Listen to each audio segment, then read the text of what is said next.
atmosfera terrestre, Verdade e Luz. Produção, direção e realização da USE, União das Sociedades Espíritas Intermunicipal de Ribeirão Preto.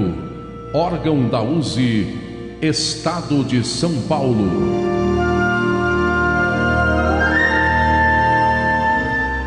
Verdade e Luz.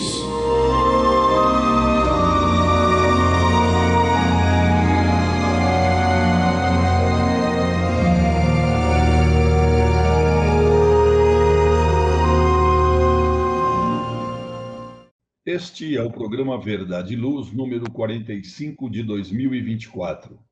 Eu, João Boreço, Maria Amélia, Valmir de Lima, Gilberto Silva na parte técnica, agradecemos a você que nos prestigia com sua audiência pela Web Rádio Verdade e Luz de Ribeirão Preto e pelo YouTube. O programa Verdade e Luz tem o apoio da Vischer Seguros, especializada em seguros de veículos, residenciais e pessoais. Ao fazer seguros, consulte sempre a Vischer Seguros pelo telefone 3625-5500. Vischer Seguros, há 25 anos trabalhando pela sua segurança com confiança. Vischer Seguros, telefone 3625-5500. Olá, a Livraria Verdade e Luz reabriu. Atendemos pelo WhatsApp 16 920003870 com delivery. Enviamos os livros para você. Consulte a taxa de entrega. Use Ribeirão, mais perto de você.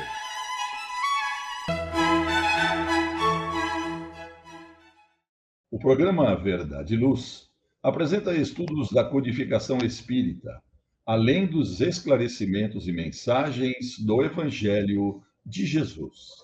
Em todos os programas, apresentamos ainda comentários sobre temas atuais e reflexões para o embasamento da fé raciocinada. Em nosso editorial, abordando palavras de vida e paz, apresentamos temas que oferecem subsídios para o enfrentamento das dificuldades do dia a dia.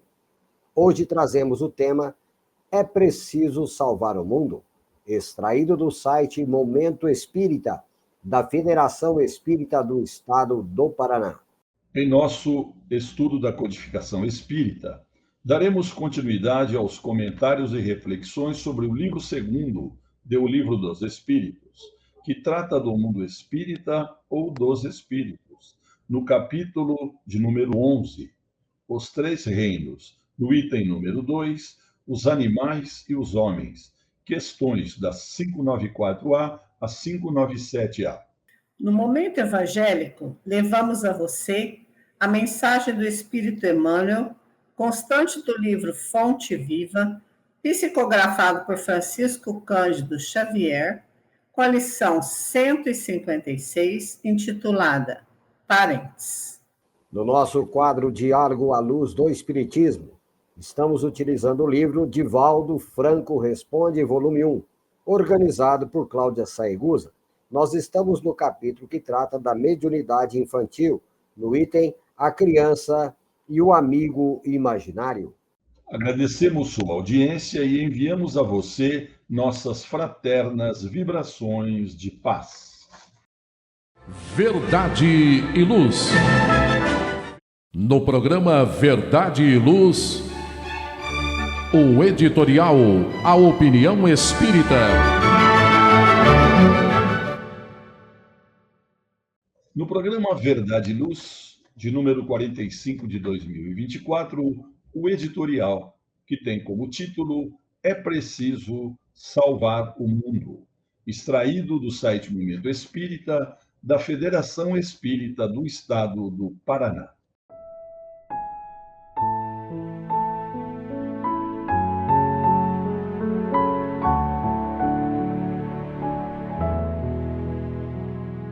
É interessante como consideramos grandiosas certas ações no mundo.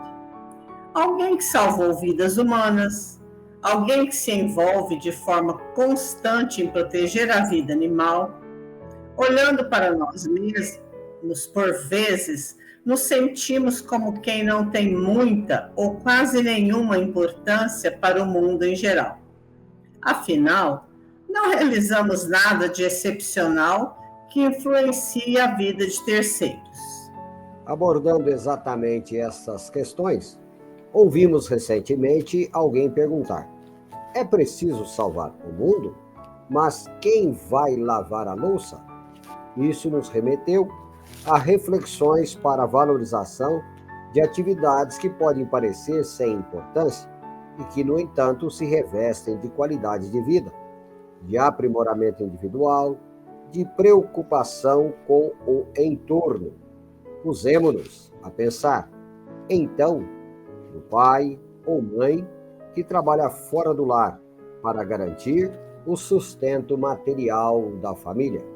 Deixam o lar na primeira hora da manhã. Enfrentam o trânsito nem sempre cortês.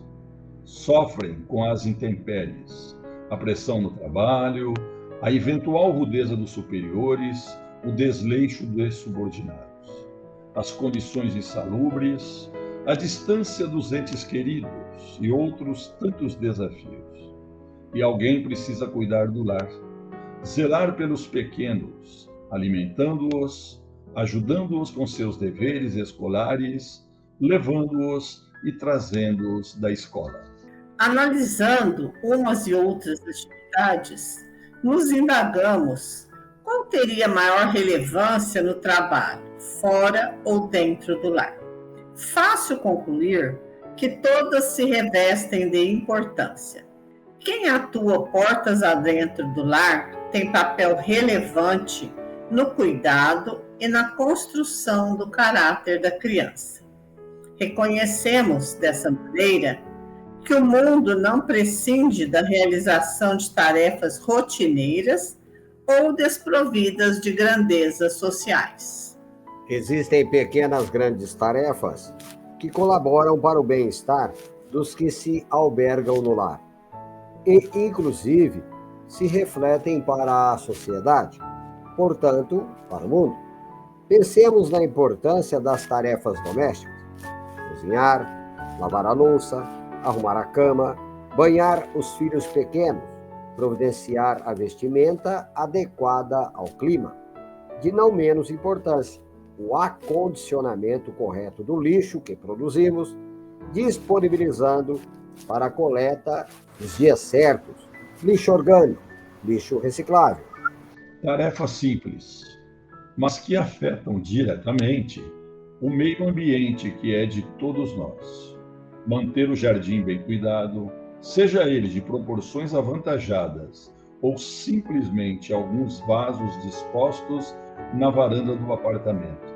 A oferta da água, a retirada de ervas daninhas que se apresentam, o cuidado para que o sol não agrida a planta em dias de excessivo calor.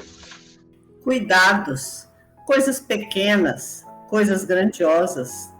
Toda ocupação útil é trabalho. A grandeza do que fazemos está no cumprimento dos nossos deveres, dos corriqueiros aos mais complexos. Nada deve ser desprezado. Nada é tão pequeno que não reflita no mundo.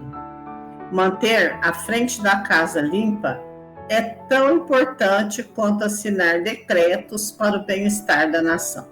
Educar os filhos, ensinar-lhes o respeito ao próximo, é de igual valor a quem, como autoridade, decide a respeito da vida alheia. Médico, juiz, governante. Se desejamos salvar o mundo, aprendamos a nos afeiçoar às pequenas e invisíveis tarefas. Verdade e Luz.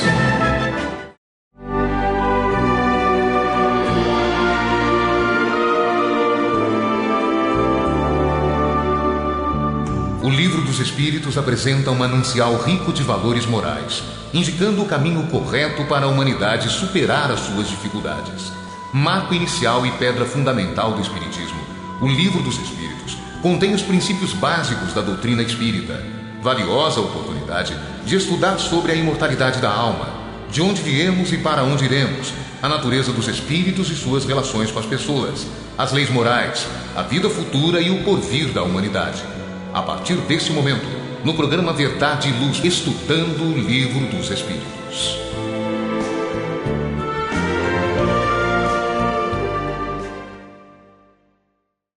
Programa Verdade e Luz, número 45 de 2024.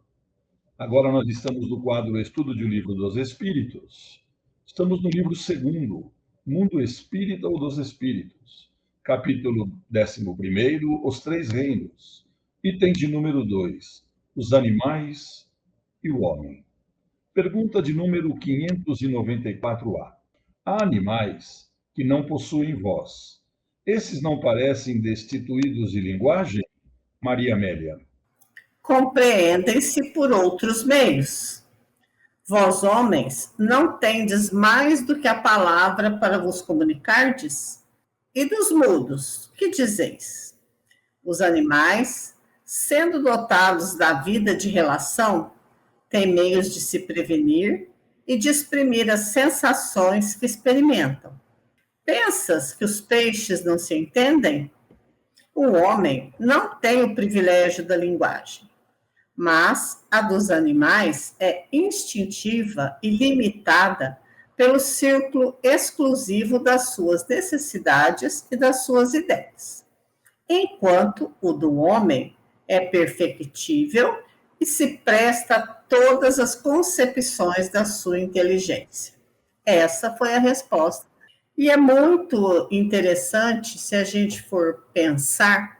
Eu estava pensando sobre essa resposta e vi lá no jardim da academia as formigas que estavam destruindo o jardim. E eu parei prestando atenção. Uma vem, para de encontro a outra, como se elas estivessem trocando uma ideia. Aquela que já está com a folhinha segue e a outra que ainda não está com a folhinha vai para o lado do jardim. E eu fiquei pensando, elas estão se comunicando. Uma deve estar falando para a outra onde que tem a melhor graminha para cortar, né? Assim são todos os animais, né? A gente sabe que as abelhas têm um processo apuradíssimo de comunicação, né? E os peixes. Acho que o que a gente fica pensando é que comunicação é só palavra. E não é, né? Ele mesmo fala aqui, os mudos. Então, existe a linguagem de sinais. E os cegos? Existe o braille, que é a comunicação dos cegos. E por aí vai. Então, também, os animais, eles têm o seu processo de linguagem. Eles também transmitem o que eles estão sentindo, o que eles estão pensando, uns aos outros. Então, é diferente de nós, seres humanos, que já temos uma inteligência mais refinada e que conseguimos nos comunicar de várias maneiras, seja por palavras, por música, por pinturas. Os animais não, é só aquela linguagem restrita a cada uma da sua espécie. E no comentário, Kardec fala uma coisa bem interessante assim, ó. Realmente, os peixes que emigram em massa, bem como as andorinhas que obedecem ao guia, devem ter meios de se advertir, de se entender, de se combinar. Talvez o façam entre si, ou talvez a água seja um veículo que lhes transmita certas vibrações. Seja o que for, é incontestável que eles dispõem de meios para se entenderem. Da mesma maneira que todos os animais privados de voz e realizam trabalhos em comum. Deve-se admirar, diante disso, que os espíritos possam comunicar-se entre eles sem o recurso da palavra articulada. Então, os espíritos, eles já mostram para nós que se comunicam pelo pensamento. E assim também, provavelmente, são os animais, por mais rudimentar que seja o seu processo de comunicação, entre cada espécie, eles têm, sim, uma comunicação, ainda que não seja uma linguagem articulada como a nossa. Pergunta 595. Interessante pergunta, né, que Kardec fez aos amigos espirituais. Os animais têm livre-arbítrio, Valmir? E assim respondem os espíritos da codificação. não são simples máquinas, como supontes, mas sua liberdade de ação é limitada pelas suas necessidades e não pode ser comparada à do homem, sendo muito inferiores a este. Não têm os mesmos deveres. Sua liberdade é restrita aos atos da vida material. Pelo que nós observamos na resposta e pelo que podemos pensar, até mesmo pela observação que a Maria Amélia fez, existem as comunicações químicas, sonoras, gestos e assim sucessivamente. Assim sendo, se cada espécie elaborou um meio, um recurso de comunicação e de providência, então significa que realmente não são máquinas. Eles têm a sua forma de agir, baseada, obviamente, em leis que transcendem muitas vezes a nossa capacidade de observação. Mas já existem estudiosos, a ciência já nos fornece uma infinidade de reflexões em torno da forma como os animais agem. E assim sendo, a liberdade que eles está restrita às necessidades que eles possuem, seja as necessidades de reprodução ou de alimentação. Assim sendo, como observa a resposta aqui, eles não são máquinas, são seres dotados de algumas capacidades, obviamente, que não se compara às condições do homem. Pois que o homem tem uma capacidade de elaborar pensamento que os animais não têm. Mas dentro das necessidades que esses animais têm, eles também desenvolvem os seus recursos, os seus meios. E assim, esta liberdade, restrita à capacidade que eles têm e à necessidade que eles têm, fazem deles, então, seres com uma certa liberdade de ação, sempre levando à proporção do que do que lhes são necessários. Nada mais que isso. Muito obrigado, Valmir. Voltaremos ao nosso programa após um breve intervalo. Verdade e Luz. Olá, a Livraria Verdade e Luz reabriu. Atendemos pelo WhatsApp 16 92000 3870 com delivery. Enviamos os livros para você. Consulte a taxa de entrega. Use Ribeirão, mais perto de você.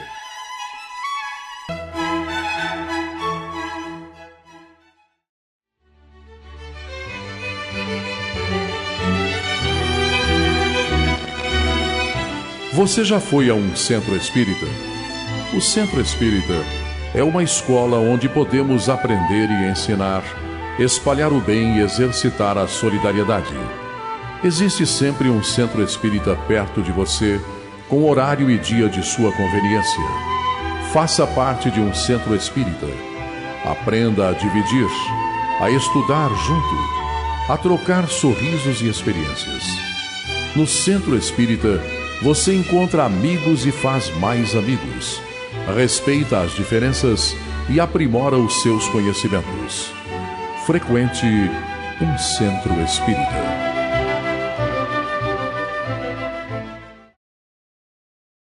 Verdade e Luz. Após o intervalo, voltamos ao nosso estudo do Livro dos Espíritos. Lembrando que nós estamos no programa Verdade e Luz, de número 45 de 2024. Nós estamos estudando o livro segundo, Mundo Espírita ou dos Espíritos, no capítulo 11º, Os Três Reinos, no item de número 2, Os Animais e os Homens. Pergunta 596.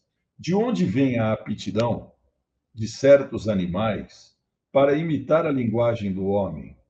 E por que essa aptidão se encontra mais entre as aves do que entre os símios, por exemplo, cuja conformação tem mais analogia com a daquele? Maria Amélia. E os espíritos respondem assim, daquela maneira curta.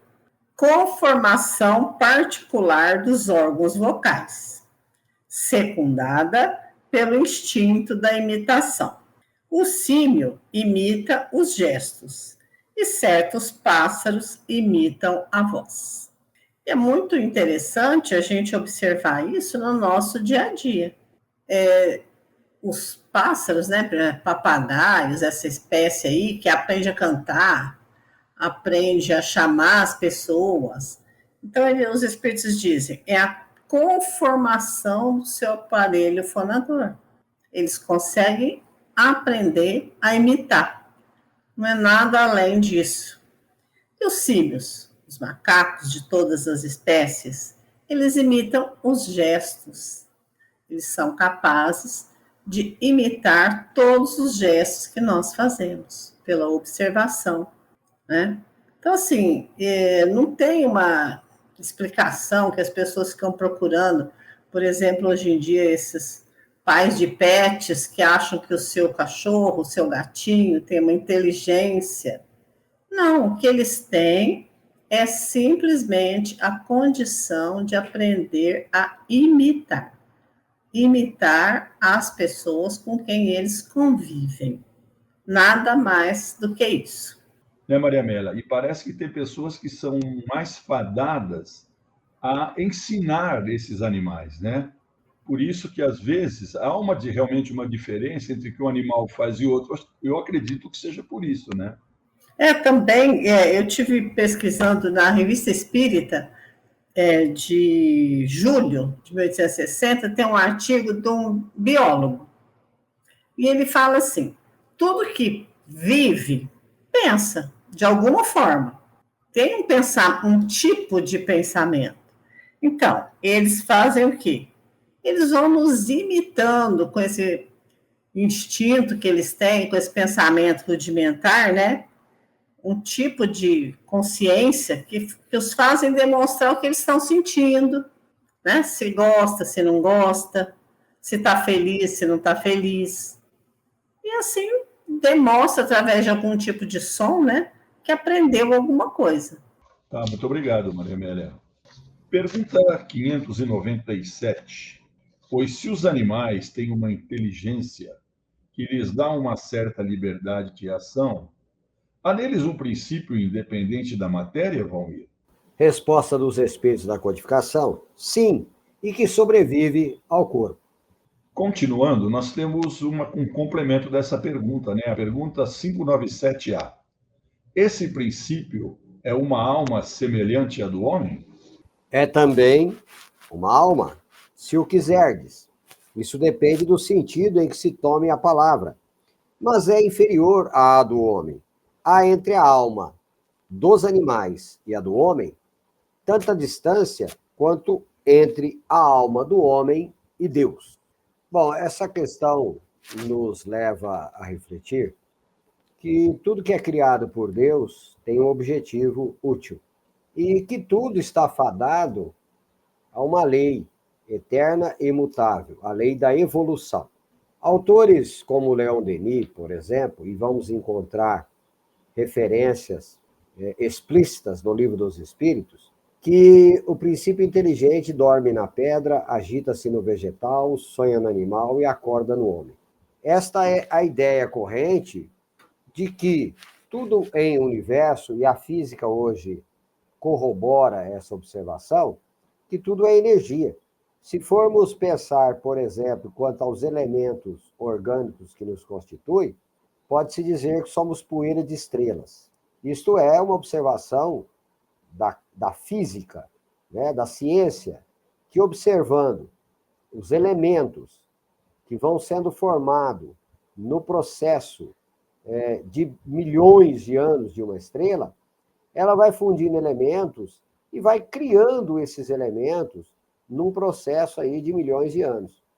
Então, cada elemento que constitui nossa estrutura fisiológica, de alguma forma, foi gerado em estrelas.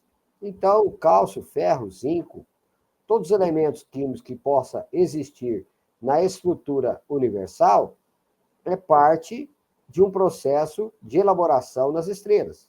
O homem é constituído de azoto, carbono, oxigênio, hidrogênio e outros elementos, cálcio, ferro e assim por diante. De onde vieram esses elementos? Então, essa é a parte, de certa forma, da estrutura que compõe a condição para nós, de certa forma, nos apresentarmos neste meio, neste campo vibratório. Mas sabemos que esse é o hardware, certo? Mas e o software?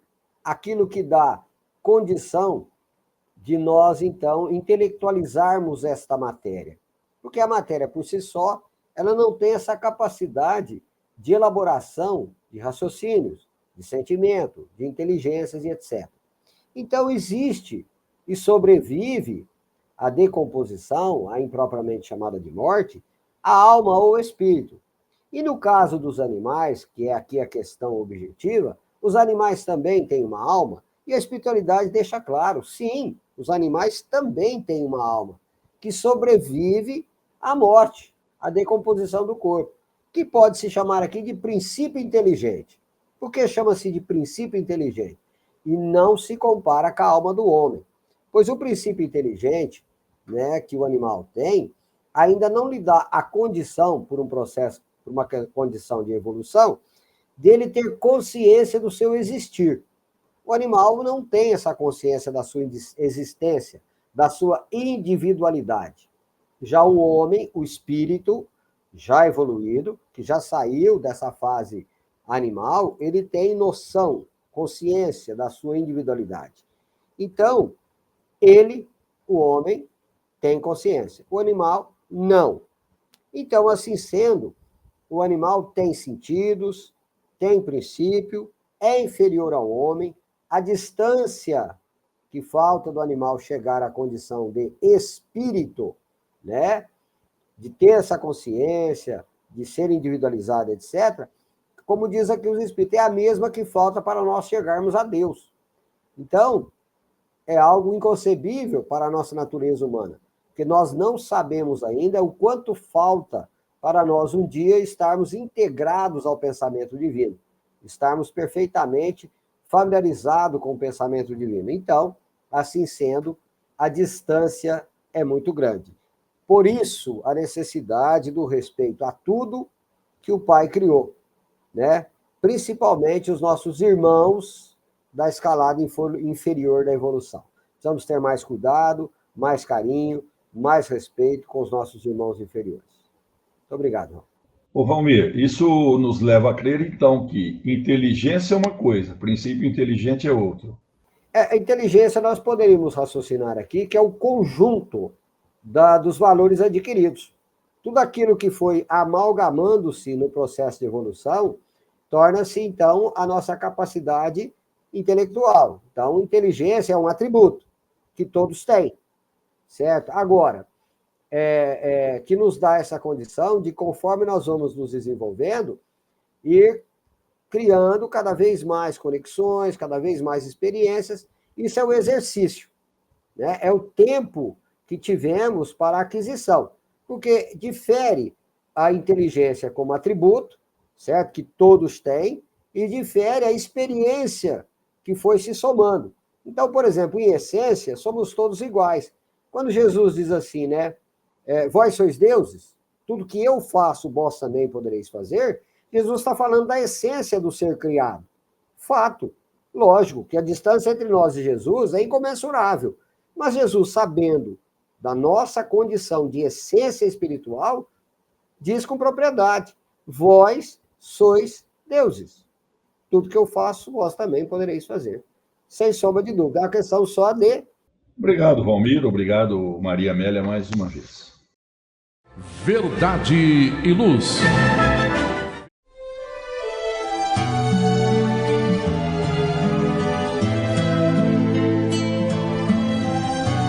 Para você que procura a paz, a alegria e o equilíbrio, nada mais salutar do que as palavras de vida eterna trazidas por Jesus, ensinando a amar a Deus e ao nosso próximo. Tenha todos os dias o seu momento evangélico, lembrando sempre que quem acende uma luz é o primeiro a se iluminar e quem faz o bem vive em equilíbrio. A partir desse instante, Momento Evangélico.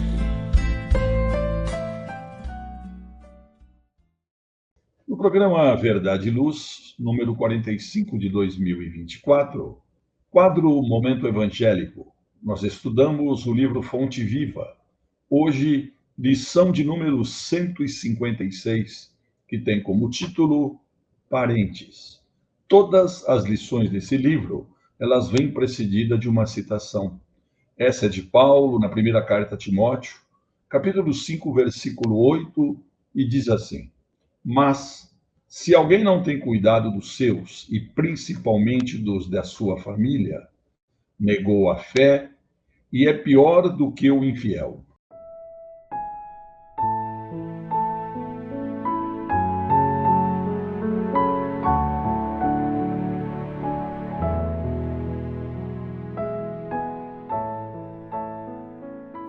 A casualidade não se encontra nos laços da parentela.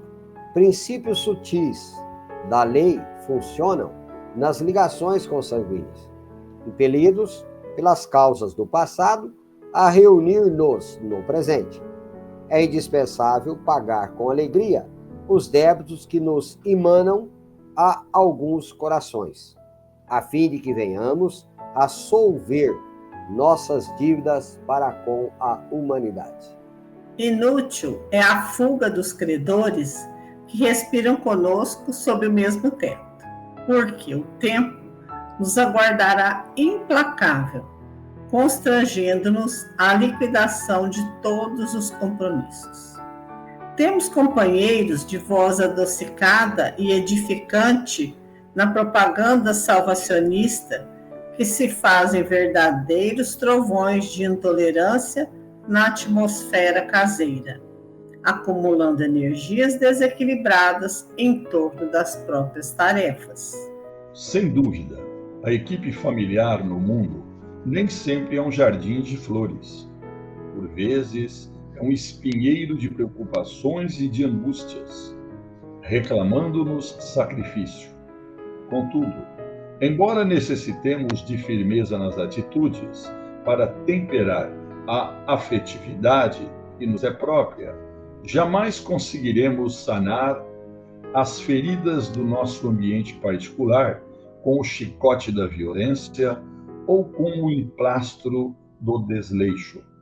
Consoante a advertência do apóstolo, se nos falha o cuidado para com a própria família, estaremos negando a fé.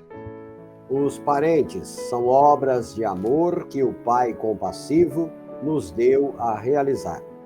Ajudemo-los através da cooperação e do carinho, atendendo aos desígnios da verdadeira fraternidade.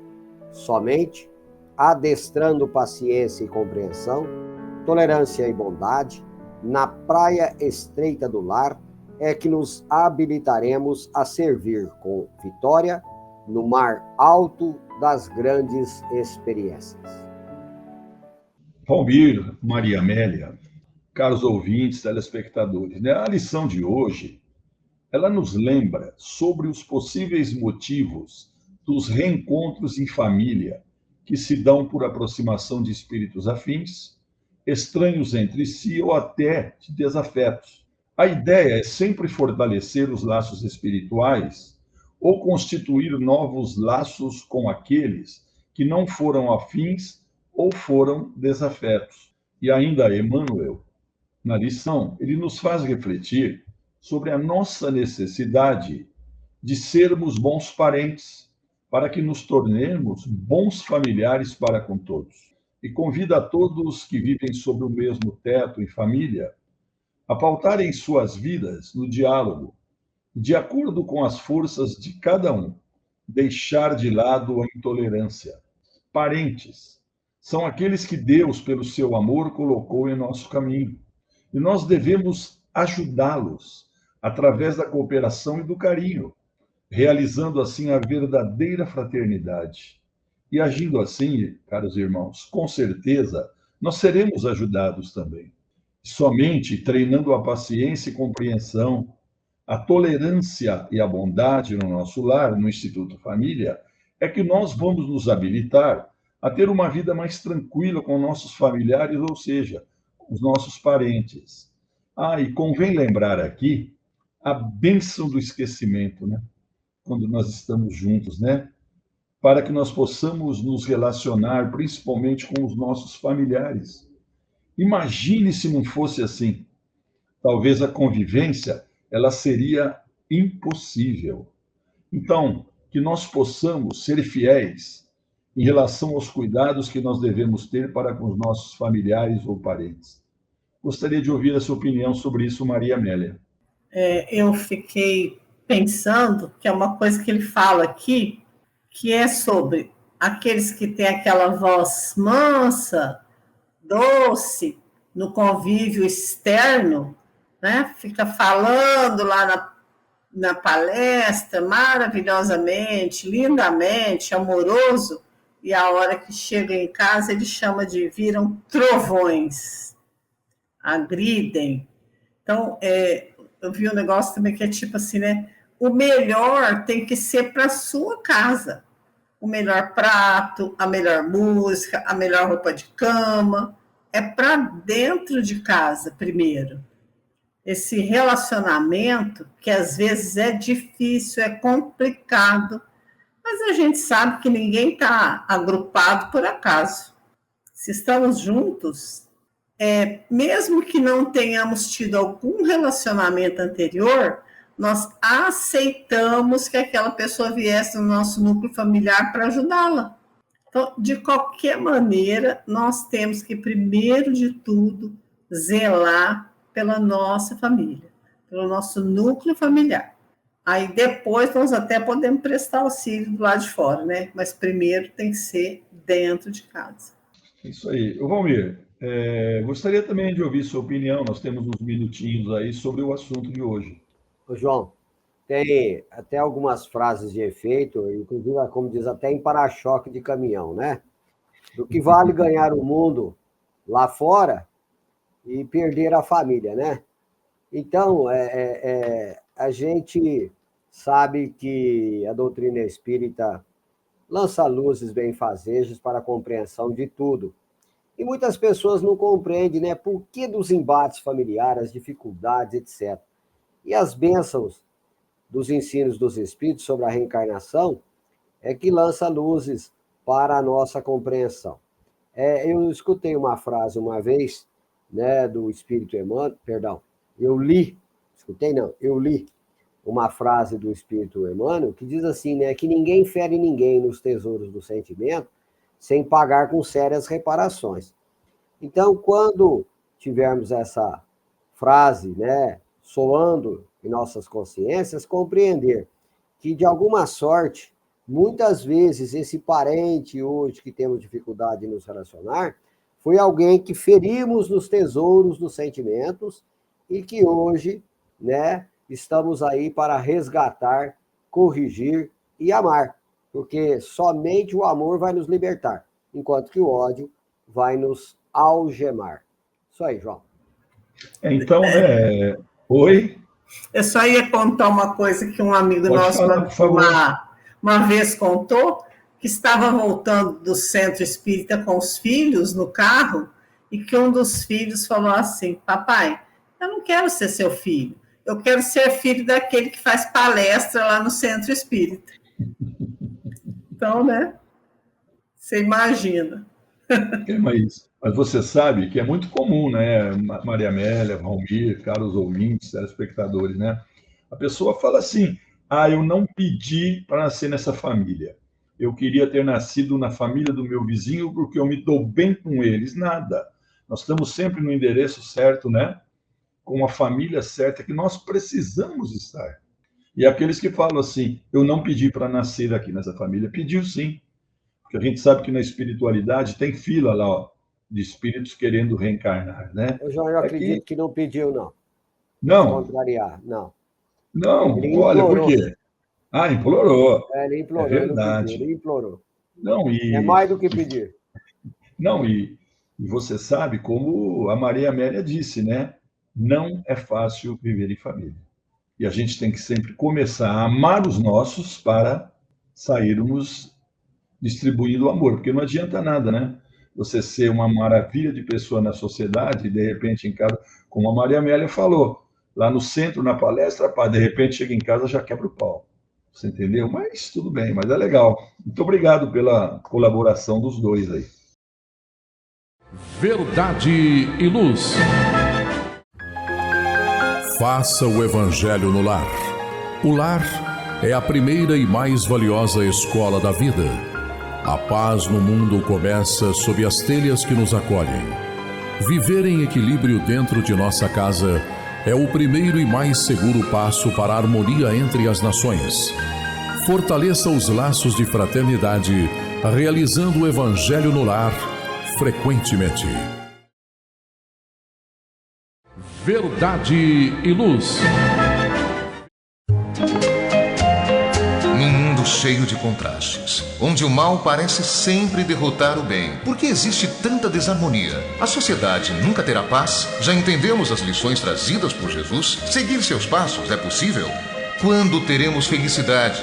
Todas essas questões e muitas outras serão respondidas a partir de agora, com o programa Diálogo à Luz do Espiritismo.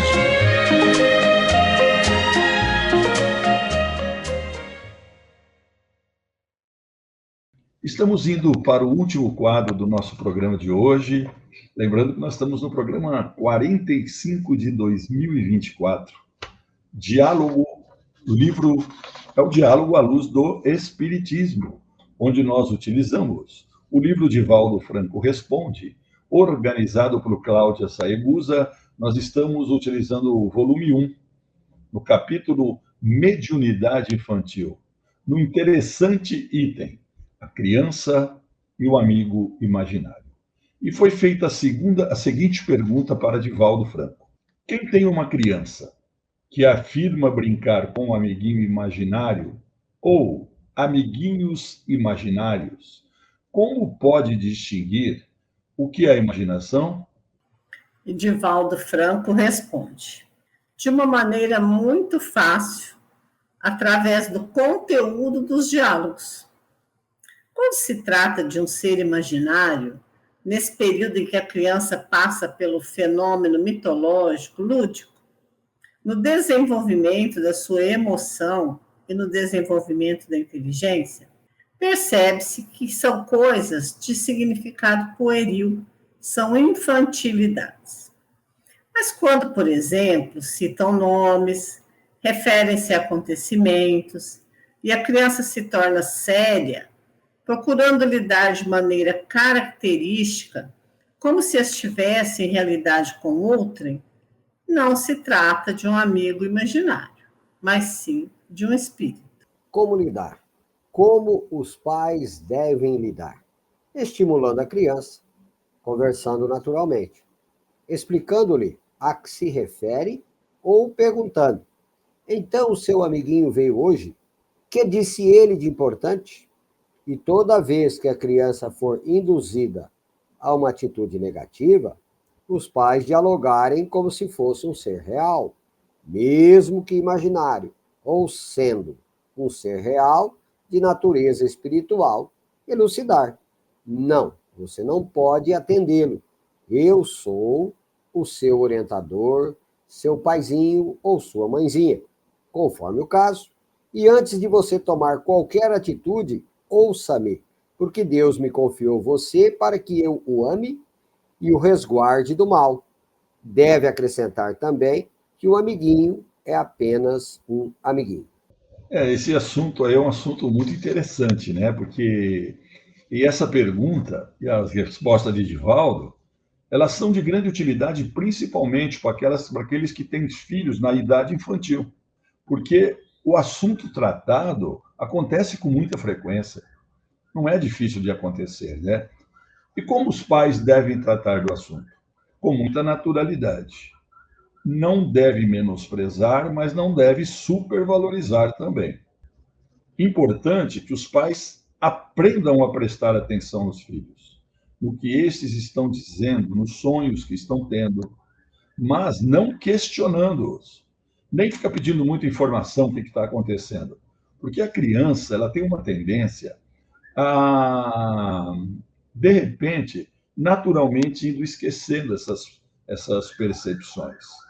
Então, não deve ser algo assustador, mas natural, que não deve ser incentivado, mas acolhido e explicado, correto? E também convém lembrar que a mediunidade infantil, ela não é sinal de garantia de que o filho se tornará um médium na vida futura. Às vezes, pode tratar-se apenas de uma percepção extrasensorial mais aflorada, que ela pode ou não ser desenvolvida.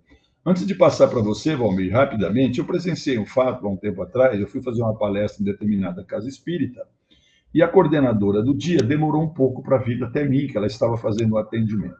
Aí ela saiu com um casal, com um menininho, ela falou para mim, olha, eu estava fazendo atendimento fraterno, porque eles estão meio assim, porque eles não são espíritas. E o menino está falando sempre que está vendo gente, está vendo os parentes, está vendo os avós, e eles estão tão preocupados que eles levaram o menino no médico. O médico receitou remédios fortíssimos, que eles estão com tanto medo de dar o remédio para a criança, que vieram aqui conversar com a gente, o que poderia ser. Então, acontece muito isso, né, Valmir? Olha, João, mais comum do que a gente pensa, né? A doutrina espírita nos esclarece que o processo reencarnatório, ele não se efetiva obrigatoriamente ali a partir do nascimento da criança, né, vindo à luz. Na verdade, elucida-nos os espíritos que o processo reencarnatório vai aproximadamente até os 7 anos de idade. Obviamente, é um processo que vai, aos poucos, o espírito se acostumando, se assenhoreando das estruturas biológicas, e assim, até os 7 anos, depois, a reencarnação está efetivada. Durante esse período, é óbvio que o espírito infantil ele tem mais liberdade. Então, como você observou, não precisa obrigatoriamente falar que ali a criança é um médium, né? Mas, devido a essa liberdade que o espírito tem de expandir as suas sensações, sua percepção no mundo externo, é comum certas notícias dessa natureza. Visão, audição e outras questões mais.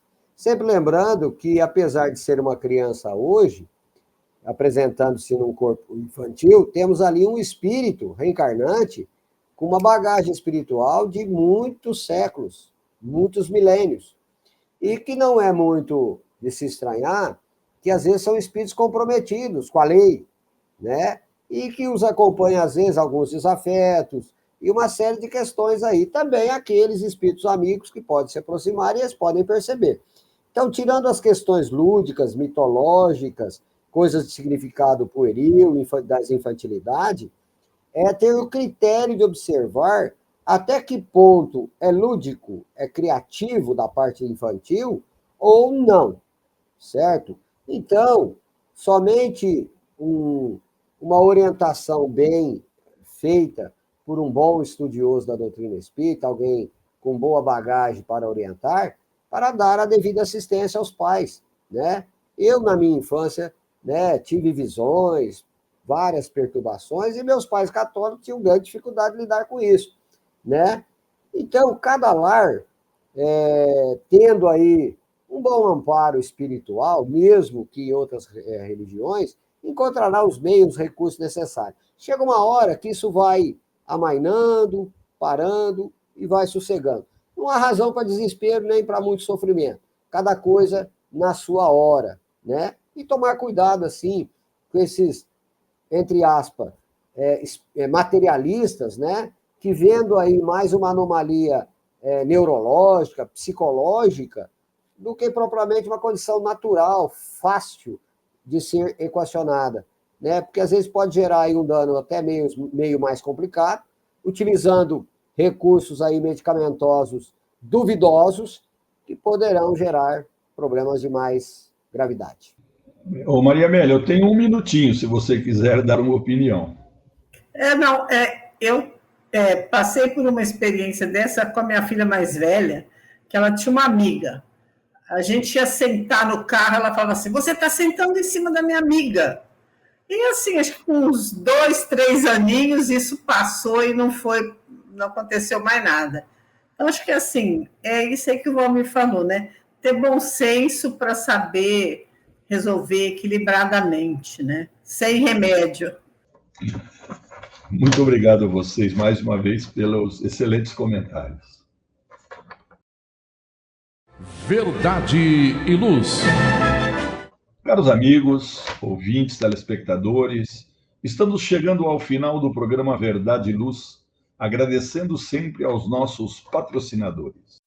O programa Verdade e Luz tem o apoio da Vischer Seguros, especializada em seguros de veículos, residenciais e pessoais. Ao fazer seguros, consulte sempre a Vischer Seguros pelo telefone 3625-5500. Vischer Seguros, há 25 anos trabalhando pela sua segurança com confiança. Vischer Seguros, telefone 3625-5500. Olá, a Livraria Verdade e Luz reabriu. Atendemos pelo WhatsApp 16 920003870 com delivery. Enviamos os livros para você. Consulte a taxa de entrega. Use Ribeirão, mais perto de você.